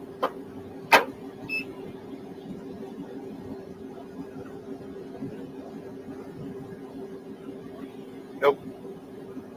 Is your VIN number up here? Okay. Can you please move your stuff?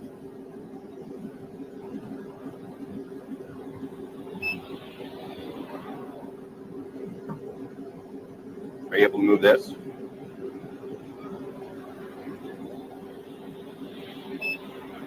Okay. Get back. David at Piet 48.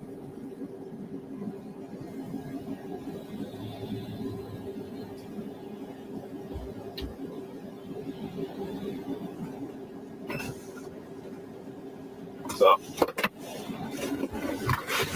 Let's talk back here. I don't know what the squirrel's gonna do. Alright, so obviously there's no tag on it, right? So I stopped to question him. I go on this side, and that's where I do my stops. And he didn't roll the window down and did this. It's like, no. So I opened his door up. And it's like, what you just did was illegal. I said, no, it's not. I'm trying to talk to you. I told him what was, they didn't have a tag attached to the car, right? He's like, well, it's a farm vehicle. You don't see the stick, the triangle?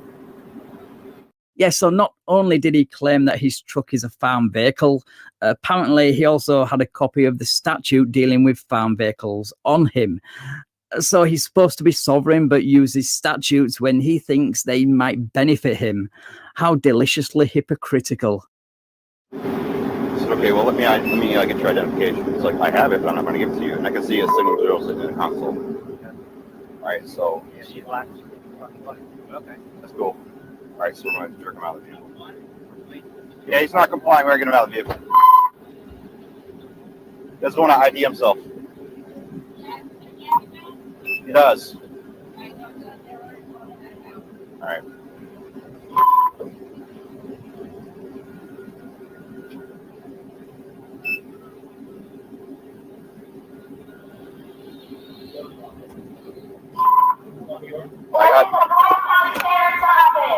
Put your hands out of the car now. If you can roll down your window, roll down your window. If not, keep your hands right there.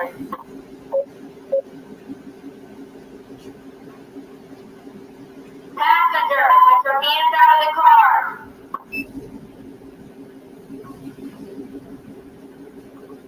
Driver, keep your right hand through the window. With your left hand, open the door. Hey, Terry. G30. Could you check with that? Open the door from the inside. Main line and mile marker 14 on G-Set, the exit ramp to Winter Lake Road. We're on 1046 traffic. I'll do so if I can.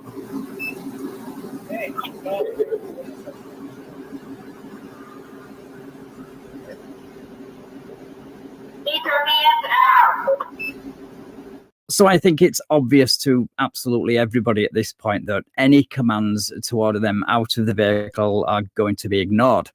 So state troopers, in conjunction with the local sheriff's department, forced their way into the vehicle to make the arrest. Get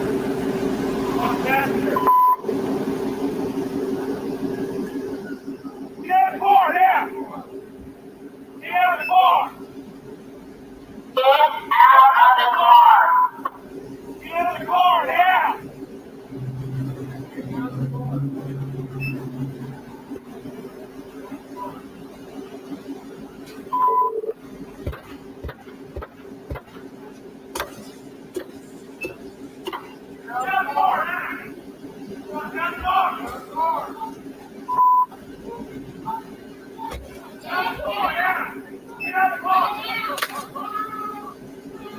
And there goes the taser. That should help with compliance.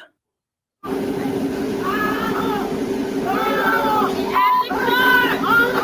out of here.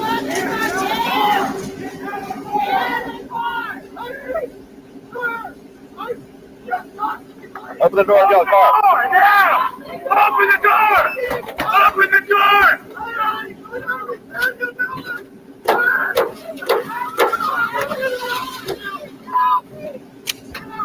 Get out of the car now! Get out of the car now! Open the door! Get out of the car! Door now! Open the door! Open the door right now! Open the door! Open the door! the ground. I got a stance. I'm gonna pull it your way. Hey, I'm just letting you know. A man didn't talk to me. He opened my door. Grab it. Without asking. Get out of the car.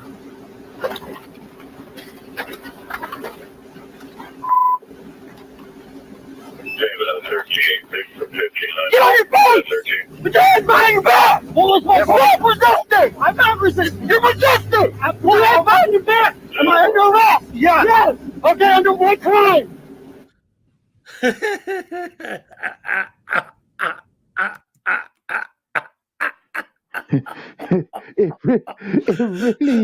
it really is like a joke that plays itself out, right? How do you after all of that all of his, not just a window smashed, all of his windows are smashed. He's got like 15 cops with rifles, pistols, machine guns, tasers all pointed at him. It's like the end of the Blues Brothers when they turn around and they see like everybody got their guns pointed at him. Tackled to the ground with their knees in his back. Am I under arrest? What? Okay, for what crime? Oh my God. That has got to be one of the best things I've ever seen. Did he have a passenger?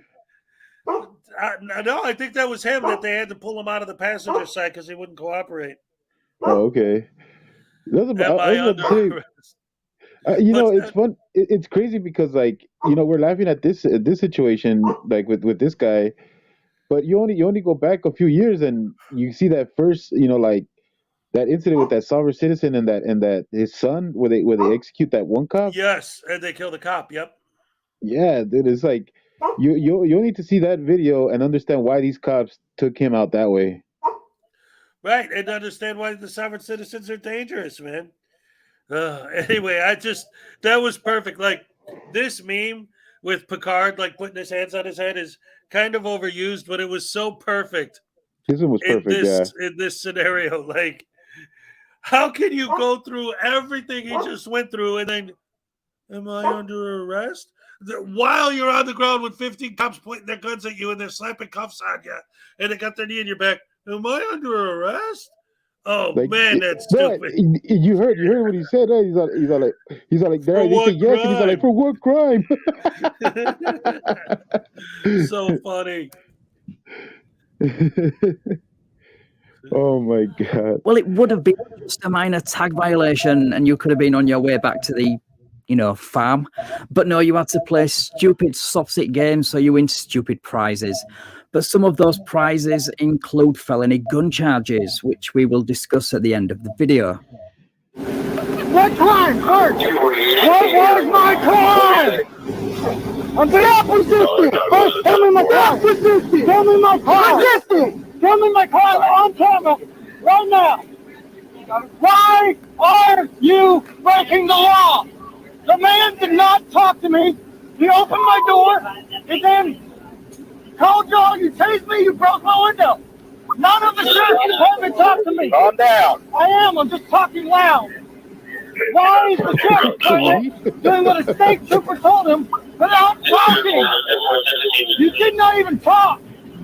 Neither did the state trooper. Came out belligerent, opened the window, didn't talk. You now shameless stuff. I gave you an order to come out of the vehicle. That is illegal order, and it was not a lawful order. You do not have. You're going to find out some problems. What was the illegal thing I did? I want the sheriff's department to look me in the eye with somebody and tell me what I did. I'm not being belligerent. No, dude, come on. you're not. You're driving around without tags. Then you ignored lawful orders to identify and then refused to leave your vehicle. And you're asking what illegal thing you did. And that's before we even get to the gun-related issues, which are numerous, by the way. I'm just not going to be illegally detained by it. So what they're doing illegal. But the sheriff's department feel like they need to do what they're doing. Sheriff's department, speak to me. I tell you You what. need to identify yourself on a traffic stop. We gave you orders to get out of the vehicle. You refuse. That's also resisting. So yes, you have a crime. Okay, so not identifying myself when I have a foreign vehicle. If your car, I don't care if it's guns, I don't care if it's cocaine, I don't care what it is. If whatever you have is an illegal amount, or like whatever, Second Amendment, this and that, I get that. But there are rules and regulations regarding firearms. Every state has a different way they do it. If you have a car that's full of tons of guns that are not within those rules and regulations, they're illegal guns, why would you pull the sovereign citizen game? How stupid do you have to be? Like they said several times, you got pulled over because you didn't have a license plate on your car. Oh, okay, here's my driver's license. Sorry, I'll get the plate put on, get your ticket, and go about your business. Like, why no, couldn't that'd be you? too easy. That'd be way too easy, man. Seriously, like these guys want to go to jail for the rest of their lives. When I'm in a foreign vehicle, on a foreign vehicle. Yeah, I'm sorry, but sticking a reflective orange triangle on the back of your vehicle does not make it a farm vehicle. That's just dumb on so many levels. And then none of y'all asked me anything. The man just walked up and said, "Hey, my tractor, what's officer." going on?" I said, "I was with him." If you asked him, if you look at his video cam, I told him I was giving him my license, but what does that have to do with a foreign vehicle? That was all it was said. For 2 seconds, then he went back and wouldn't talk to me. I'm like, "Hey, I want to be polite. I want to talk." No, I said, "Gentlemen, good morning." Morning. Good morning. Hey, buddy. Can't complain. Good morning. Good morning. Right, so I think that's where I'm going to leave this one because not much happens from now on. But if you would like to see the police bag tag and photograph all the guns they removed from his vehicle, then there is a link to the full video in the description. So yeah, he was arrested and hit with a slew of charges by Polk County Sheriff's Office, which include possession of a fully automatic firearm, possession of a short barrel rifle, possession of a firearm with altered removed serial number, carrying a concealed firearm, and resisting without violence. Florida Highway Patrol charged him with resisting with violence and not displaying a proper tag, expired registration, failure to show proof of insurance, failure to show ID, and failure to provide vehicle registration. And his trial is set for May 2023, so a couple of months away. His partner was charged with resisting without violence. Anyway, this was all over the news back in December, and with even the sheriff holding a press conference. So I'll drop a link to that and other relevant links in the description. Right, thanks for watching, guys. Please let me know your thoughts about this one in the comments. And if you enjoyed this video, then please leave a like, share the video, and subscribe to the channel. All right, so Yeah, wow, that guy lacks situational awareness. seriously, situational awareness, no, right? But here's the other thing too: the fact that, like, you can say whatever you want about the Second Amendment. Guns with the serial numbers filed off. Yeah. That's all you had to say. Ain't nobody gonna argue that that's wrong. You can't do that. Like, are you? Come on. Oh man. Oh my man. All he needs now is to any of those guns to be tied to a murder or something. Yeah, right, exactly.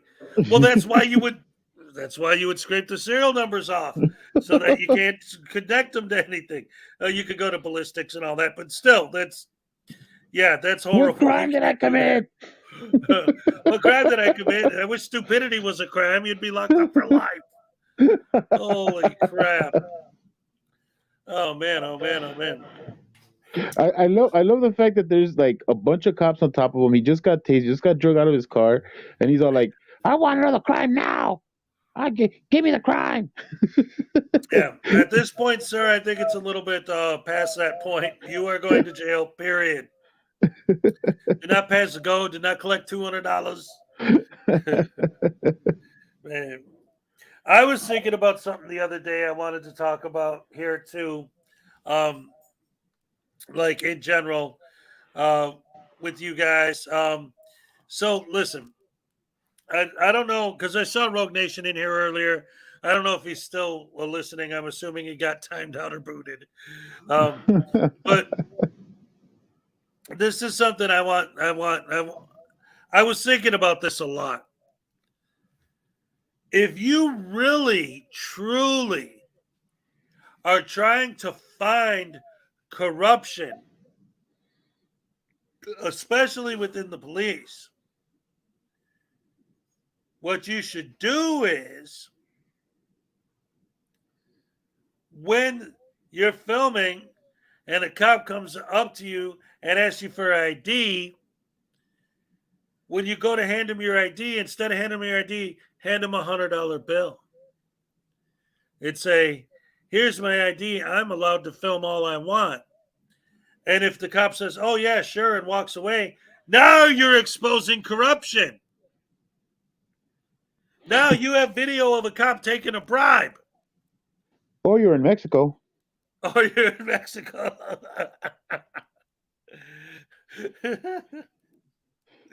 But, like, the point is, there's always all these different things that they can do to actually expose corruption, but they never do it. And that goes to something I brought up yesterday that I wanted to show today. I'm not going to go through the whole thing with you guys right now because it's a lot. But once again, this is from the North Carolina local government law documentation. Responding to First Amendment audits is filming protected by the First Amendment. This is an official document from North Carolina. Well, this is, the online copy of it. Yesterday, I had the PDF of the actual document. So this is what North Carolina government is giving their employees about this. It's gotten to that point. Thanks, NC Tyrant Hunter, for making this necessary. Oh, boy. So here is, here, I'll put it on this view. That way you get a bigger screen. So, again, I'm not going to read the whole thing, but I want to read the opening couple paragraphs because it really illustrates like what an issue this is and how my point is this whole thing kind of shows that, like we've been saying from the beginning, the more these guys are pushing, the more these local governments are starting to actually take action. So this is the memo, the letter. This is what the official North Carolina state government is sending their employees to read to understand what to do officially. This is the official word on First Amendment auditors. I'm sorry, Hez. I'm gonna go mute, and you let me know if you want my opinion on anything. But I'll be listening. All right. So here we go. Imagine you're a local government employee working in the lobby area of a county agency. A man walks in holding a cell phone and begins filming the lobby area, including your interactions with people seeking services from the county. When you ask what he's doing, he says, I'm exercising my First Amendment right to film inside a government building that's open to the public. What do you do next? This scenario is happening at local government buildings across North Carolina. The individuals filming in these buildings refer to themselves as First Amendment Auditors and claim to be testing whether a local government is complying with the First Amendment by allowing them to film freely. This is a nationwide movement, loosely connected through social media and other online platforms. It involves individuals who film their encounters with government officials and employees and subsequently post the videos online. Some individuals involved in First Amendment audits monetize their videos by posting them to YouTube and accumulating subscribers. A quick online search provides thousands of these videos from across the United States, many of which have been edited to include sensationalized captions and text. The public comments posted to these videos mock, demean, and belittle public officials and employees featured in the videos. On the other hand, some videos show First Amendment auditors being calm and peaceful and blah, blah, blah. All right, so we know about the good ones. But again, this is just the introduction for people who have no idea what a First Amendment auditor is. This is what the government is officially telling them. And this next paragraph, I think, is really important. First Amendment auditors argue that their filming activities serve as an important form of accountability for government officials. Indeed, video recordings can provide a powerful medium for exposing corrupt or unlawful behavior. Many recent examples of law enforcement officers using excessive force would not have come to light without the viral videos filmed by bystanders. Now, this is the paragraph that really got me because, again, this is just more proof. This is an official document from the North Carolina government to government employees to read how to deal with First Amendment auditors. This is just from the introduction, but I'm going to read the whole paragraph this time. I stopped where I did for a reason because what comes after that is the humdinger. All right, and it just shows how our side is the right side, because it's not just me and a couple other idiots who are saying that these guys are the idiots. This is an official government document from North Carolina. Now listen to this. Pay close attention, Rogue Nation. Pay close attention, Quiet Lamb. Pay close attention, any other auditors that watch my channel. I know there's some of you out there. I'm going to read the whole thing this time.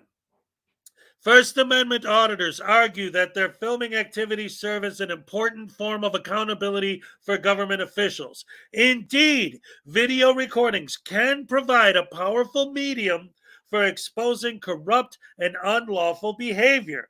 Many recent examples of law enforcement officers using excessive force would not have come to light without viral videos filmed by bystanders. On the other hand, many First Amendment audit videos are not capturing matters of public controversy. Rather, many of these videos capture mundane vignettes at local government buildings, such as a town clerk sitting at her desk, a receptionist at a tax assessor's office, or signs on the wall of City Hall. One more time. On the other hand, many First Amendment audit videos are not capturing matters of public controversy.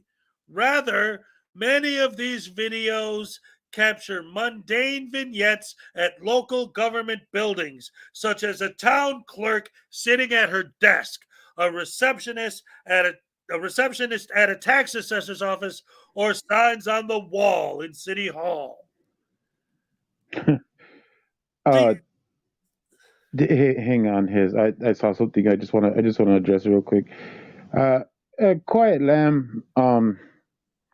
You're saying that it's not a government document, but I ask you, how would you know?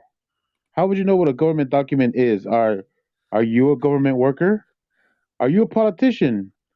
Have you gone to any school that lets you know exactly what a document is that would be legal or something that could be turned into legislation? How do you know? Did you get taught this? Where did you get this information? That's if you can't answer those questions, then your opinion is as good as everybody else's as far as what this document is. That was my 2 cents. Thank you. All right. I was looking at the online version. This is the actual document. The University of North Carolina School of Government Local Government Law Bulletin, number 141, November 2022, responding to First Amendment audits in the local government context. Okay, this is the actual document. I was reading from the online version of it, but it's literally exactly the same text. It's just easier to read and to share. Yes, this is not a legal document. It didn't go through the state and got voted into law. Okay, but this is from the government law bulletin. This is what the government from the University of North Carolina School of Government have a law bulletin. This is their 141st one. They do it every month. They send it out to all the government agencies to read and to figure out what they're going to do, blah, blah, blah. I never claimed that anything in this document was legally binding. All right. What I'm saying is that this illustrates quite specifically our argument, and that it's not just a couple of idiot YouTubers coming up with this argument out of our asses, right? This is other people are looking at what these guys are doing, and they're seeing the same thing we're seeing. Government accountability has nothing to do with some random lady sitting behind her desk. Government accountability has nothing to do with a librarian. Government accountability has nothing to do with people sitting outside eating lunch. Government accountability has nothing to do with a bunch of people trying to work at their jobs, not wanting you filming them while they're doing their job. Government accountability has nothing to do with anything that frauditors do on any level. It's all bull. It's crap. It's garbage. It's nonsense. It's taking a guy. No, it wasn't a bunch of law intelligent people coming together to make an official opinion on what they think a First Amendment auditor is. Yeah, it's not a SCOTUS decision or something. Yeah, no, that's the only thing frauditors seem to think that it means anything. It's like how do you think that things get to a legislation? They don't just happen to get to legislation because somebody said, "Oh, let me just write this on a piece of paper." No, it starts off as memos and stuff like that. They get passed back and forth. People correct them and go back and forth, and they keep talking about it until they get to a point where they write a bill. Then that bill gets on either the Senate or the House. They vote on it. Then after they vote on it, it goes to the president. He either vetoes it or he approves it. One or the other happens, and it becomes a law. And the more it makes sense to people who are rational and thinking, the better chance it's going to become a law. So this is not a good thing for your friends, David. This is not a good thing. Yeah, exactly. And this is the thing. It's always this argument. Part of the whole problem, a huge part actually, of the whole problem with these rampant douche canoes that we have in our society today is that all right, it doesn't matter. That's the thing. It doesn't matter because if it's a policy, well, first of all, if you just don't like it, feelings don't trump the law. Well, if it's a policy, policies don't trump law. But if it's a law, laws don't trump the Constitution. If it's something constitutional, the Constitution doesn't trump my God-given rights. Well, if it's something, that doesn't trump mine. And like, no matter what you say, they're not going to accept it. So he could say, well, that's not technically a legal document. It's like, I never claimed that it was a law.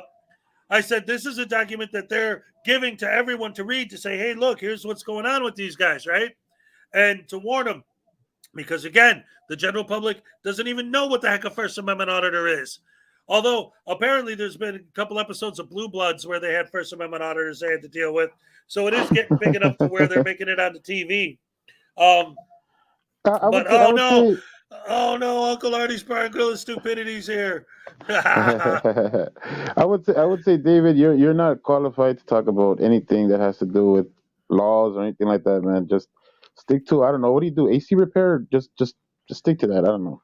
Amy, good to see you. Thank you for dropping by. Don't forget to hit that like button before you split. Hezekiah is just going on. That's right. I don't fool around, Uncle Artie's Bar and Grill of stupidity. I love you, man.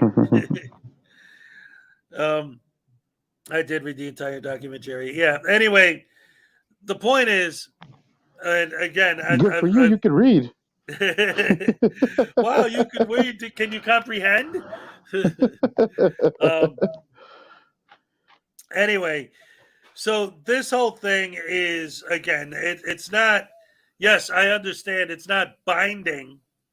I wanted to use it as an example of how this whole movement and our side of the movement, one, there are legitimate sources to back up our argument that they are wrong, and the way that we see it is the way it is. Like the video I showed earlier today, right? DMA walks into a library.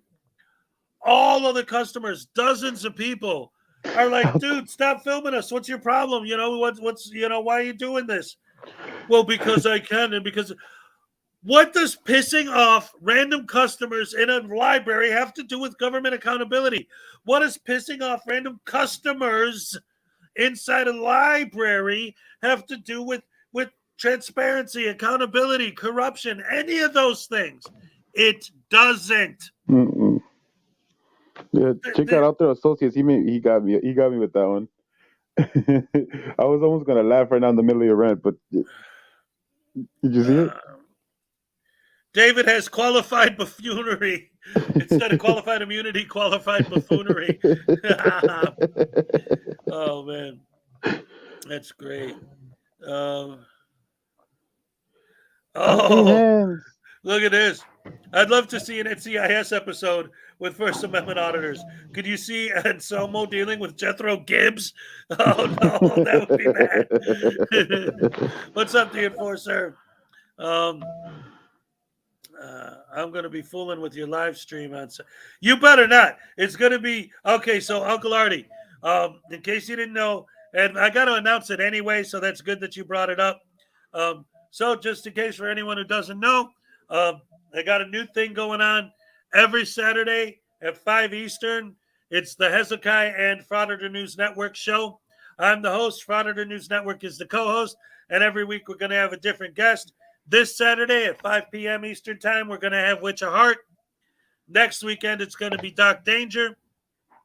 2 weeks from now. Are you going to get like a name for it? Is it just going to be like Hezekiah and Frauditor News Network, or is it going to be like the I'm Hezekiah still working on Cupcake it. Hour or something? I don't know. In fact, if anybody has any ideas of, boom, I got it. All right, ladies and gentlemen. Thank you, Jerry. Thank you.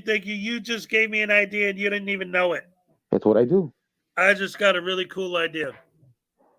I have one extra pack of my my booster packs for the cards, which means I could give one extra prize on my raffle. So how about this? Because I've been thinking about what I wanted to do with that last pack. I got it now. Anyone who has any ideas or suggestions of what they think the name of my Saturday show should be, let me know. You can email it to me or put it in the chat or whatever. And then I'll at the end of the month, I'll create a poll. And I'll take a vote. And whoever wins the vote that gets the most votes for the new name of the Saturday show will win. Not only will that become the name of the show, but you'll get that last prize from the raffle that I've been trying to figure out what to do with and how to give it away. So there's that. So that'd be a cool way to come up with the name of the show. But anyway, The point I'm trying to make is 5 o'clock Saturday, Witch of Hearts. 5 o'clock next Saturday, Doc Danger. Saturday after that. Oh, wait a minute. How about call it Hezokuai and Uncle Artie's Show of Doom? I'm your co-host. Admit it, or you will be rated until you do. Oh, no, he's going to crash my Saturday show.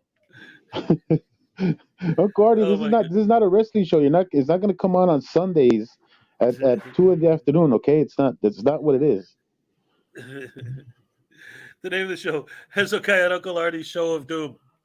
Maybe that'll be on a different day. Maybe that'll be a Sunday show or something, because that could actually be fun. Snafu, Saturday night, Auditor Frauditor University. Ooh, look at that. Quiet Lamb coming in with a bomb. That's a good one. I like that. Yes. Oh, man. See, we're already getting good suggestions. You can't function without your family. How dare you? Anyway, I don't know who's going to be my guest 3 weeks from now, but obviously Uncle Artie's going to be on eventually. But he wants to have a whole show where it's just me and him hanging out.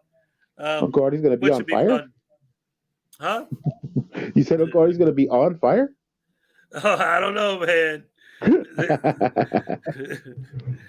Oh, my goodness. The Auditors. There you go. Yes, the Auditors. Lauding at the Frauditors. I love it. Oh, man. Eventually, all the time. Machine Head, I emailed you my entry. All right. That's a good name. Yeah. What was Quiet Lamb? Snafu. Saturday Night Audit, Fraudit University. Has this House of Horrors. Oh, my goodness. All right. So, anyway, all that being said, I think that's pretty much it for today. Thank you guys once again. Love you guys. I appreciate all the support. Hez and Company, that's right. I was thinking more like my original idea was kind of like the old Marvel team-up comic books, with Avengers? like Frauditor team-up or... No, I mean, it was called Marvel Team-Up. That was the name of the comic book. And every month it would be a different team-up, like just random dudes getting together, like, Iron Man and Mr. Fantastic, or Wolverine and, I don't know, somebody from Doctor Strange. Well, I'm trying to think of people because, no, here's the problem. Just Spider-Man. You could have just Here's the problem. Here's the problem, Jerry. With the new way that the MCU is going and the crossovers with all the different universes and stuff, having these kind of team-ups is a lot more common now. So I'm trying to think of something that in a Marvel team-up comic book, it would be two people who would never be together in the same book. That was the whole idea, I understand I understand. You're just getting a little too complicated for your chat there, buddy. Just a little too complicated for your chat. I know. Like when I was talking about the technicalities of aspect ratios earlier. Yes, I know you were out, but you know what? I learned something today. Yeah, it is. That becomes really important if you're doing a video and the video that you took is vertical, you have to adjust the aspect ratio, or it's going to force yours to be vertical too, depending on what kind of software you're using. Anyway, thank you everyone for coming out. Love you guys. Love your support. Sub to my channel. Yes. Check out Jerry's channel. Anybody want to drop any links or plug your own stuff? Go ahead. Feel free. Love you guys. Love your support. I got two podcasts up, and I got yesterday I did one with KFAR. So if you guys love KFAR, go check it out. Yes, absolutely. And he's again. I don't want to say too much because nothing's absolutely confirmed yet as far as dates, but we definitely have Uncle Artie coming up as a guest on my show. KFAR is definitely going to show up at some point, and we'll see. So anyway, until then, well, do you want to say goodbye, Jerry? Buenos días. Tengan un día bien bonito todos. Alrighty, yeah. Adios, amigos. And mucho gusto. All right. All right. Buenas noches? No, it's not nighttime yet. No, buenos dias. It's still días. It's still días, yeah. Yeah, it's morning, right? Yeah. He's like, I'm not a guest. I own the show. Goodbye, it's all yours, Artie. All right. It's all yours, Uncle Artie. You can have it now. Oh. Yeah. Hey, what's your problem? I'm the end of the show. I'm the end now. I'm the new end. I got the camera. So get out of here. Don't He assaulted me. He touched my camera. Lawsuits. Yeah. I'm all shook up. Love you guys.